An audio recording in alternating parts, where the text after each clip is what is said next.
Praise the Lord. எப்படி இருக்கிறீங்க? இந்த பரலோக சத்தம் நிகழ்ச்சி உங்களோடு கூட ஒவ்வொரு நாளும் பேசிக்கொண்டு வருகிறார். தொடர்ந்து நீங்கள் பாருங்கள். நீங்கள் மட்டும் பார்த்துட்டு அப்படியே இருந்துடாதீங்க. உங்கள் வாட்ஸ்அப் மூலியமாக யூடியூப்னுடைய அந்த மெசேஜ் அநேகருக்கு சென்ட் பண்ணுங்கள். உங்களுக்கு தெரிந்தவர்கள் அறிமுகப்படுத்துங்க. டெய்லி காலையில் 5 மணிலேருந்து 6 மணி வரைக்கும் அந்த 5லேருந்து 6க்குள்ளாக ஒரு 2-3 மினிட்ஸ் ஒன்லி நான் பேசுவேன். இந்த செய்தியை பார்த்து அநேகர் விடுதல் அடைந்திருக்கிறார்கள். உங்கள் வியாதியோ பலவீனமோ போராட்டமோ பிரச்சனை எதுவாக இருந்தாலும் உங்களுக்காக இதில் ஜெப ரிக்வெஸ்ட் நம்பர் கொடுத்துருக்குறேன். கால் பண்ணுங்கள், ஜெபம் பண்ணுறேன். கர்த்தர் உங்களை விடுவிப்பார். அற்புத அடையாளங்களை செய்து கர்த்தர் பெரிய காரியங்களை உங்கள் வாழ்க்கையில் கர்த்தர் செய்து முடிப்பார். கர்த்தருடைய பிள்ளைகளை, அது மட்டும் அல்லாமல் ஒரு மிக முக்கியமான ஒரு காரியத்தை உங்களுக்கு நான் சொல்கிறேன். நாளைக்கு ஞாயிற்றுக்கிழமை ஆராதனை. நாளைக்கு சுவிசேஷகர் சாட்சி ஆபிரகாம் அவர்கள் வருகிறார்கள். கர்த்தர் அவரை வல்லமையாய் பயன்படுத்தி கொண்டு வருகிறார். பல தேசங்களில் போய் கர்த்தருடைய ஊழியத்தை நிறைவேற்றி கொண்டிருக்கிறார். அவர் மூலமாக ஆண்டவர் அநேகரோடு பேசி பலப்படுத்தி இருக்கிறார். கர்த்தருடைய நாமம் மையப்படுவதாக. ஒருவேளை நீங்கள் புதுசாக எதுவும் சபைக்கு போகாதவங்க யாராவது இருந்தால் வந்து கலந்து கொள்ளுங்க. வியாதி பலவீனம் மந்திரக்கட்டு பில்லி சூன்யம் சாபத்தில் இருக்கிறீங்களா? கண்டிப்பாக ஞாயிற்றுக்கிழமை வாங்க. பெரிய காரியத்தை கர்த்தர் செய்வார். கர்த்தர் உங்களை விடுவித்து உங்களை காத்து கொள்ளுவார். தேவ பிள்ளைகளே, இந்த நாளில் ஒரு வசனத்தை உங்களுக்காக நான் வாசிக்கிறேன்.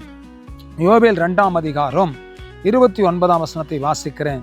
ஊழியக்காரர் மேலும் ஊழியக்காரிகள் மேலும் அந்நாட்களிலே என் ஆவியை ஊற்றுவேன். கர்த்தருடைய பிள்ளைகளே, ஊழியக்காரர் மேலும் ஊழியக்காரிகள் மேலும் கர்த்தருடைய ஆவியின் அபிஷேகத்தை கர்த்தர் ஊற்ற அவர் ஆயத்தமா இருக்கிறார். உங்களுக்கு ஆவியின் அபிஷேகம் வேணுமா? வல்லமை வேணுமா? கிருபைகள் வேணுமா? வரங்கள் வேணுமா? கனிகள் வேணுமா? கர்த்தருக்காக நீங்க பிரகாசிக்கணுமா? ஓடி வாங்க. உங்க மேல அபிஷேகத்தை கர்த்தர் ஊற்றுவார். உங்க மேல வல்லமை ஊற்றுவார். உங்க மேல ஆண்டவர் அளவில்லாத கிருபையை கர்த்தர் ஊற்றுவார். அந்த நாட்களில் அது நடக்கும் என்று வேதம் சொல்லுகிறது. எந்த நாட்கள்?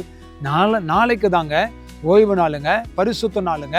விசேஷமா சாட்சி ஆபிரகாம் வர போறாருங்க. நாளைக்கு ஆண்டவர் அளவில்லாத அபிஷேகத்தை உங்க மேல ஊற்றுவார். வாங்க, மாம்சமான யாவர் மேலே நாவி ஊற்றுவேன் என்று சொல்லி இருக்கிறார். ஆவியின் அபிஷேகத்தை உங்க மேல ஊற்றி உங்களை பலப்படுத்தி கர்த்தர் உங்களை வழி நடத்துவார். செபிக்கலாமா? கர்த்தருடைய பாதத்துல பரிசுத்தமுள்ள நல்ல ஆண்டவரே, இந்த ஆசீர்வதிக்கப்பட்ட அந்த நல்ல வேலைக்காக ஸ்தோத்திரம். ஹல்லேலூயா. ரகனா துடாந்தலா சே. உம்முடைய அக்கினி, உம்முடைய வல்லமை, உம்முடைய அபிஷேகம் உம்முடைய ஜனங்க மேல ஊற்றப்படுவதாக. ஆண்டவரே, நாளைக்கு நடக்கிற அந்த ஆராதனையில் பின்மாறி மழை ஊற்றப்படட்டும். உடைய ஜனங்கள் விடுதலை அடையட்டும். ஆண்டவரே, கர்த்தருடைய ஆவியானுடைய பிரசன்னத்தை பிள்ளைகள் பெற்றுக்கொள்ளட்டும். கர்த்தர் பெரிய காரியங்களை செய்யுங்கப்பா. ஆண்டவரே, ஸ்தோத்திர சாதனையாளர்களாக கர்த்தருக்காக பெரிய காரியங்களை சாதிக்கிறவர்களாக கர்த்தர் மாற்றும். உடைய கரத்தில் ஒப்பு கொடுக்கிறோம். பெரிய காரியங்களை செய்யுங்க, வழி நடத்துங்க.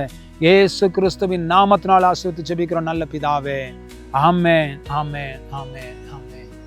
Praise the Lord. God bless you. கர்த்தர் உங்களை ஆசீர்வதிப்பார். நாளைக்கு வாங்க, உங்களை நான் சந்திக்கிறேன். God bless you. ஆமென்.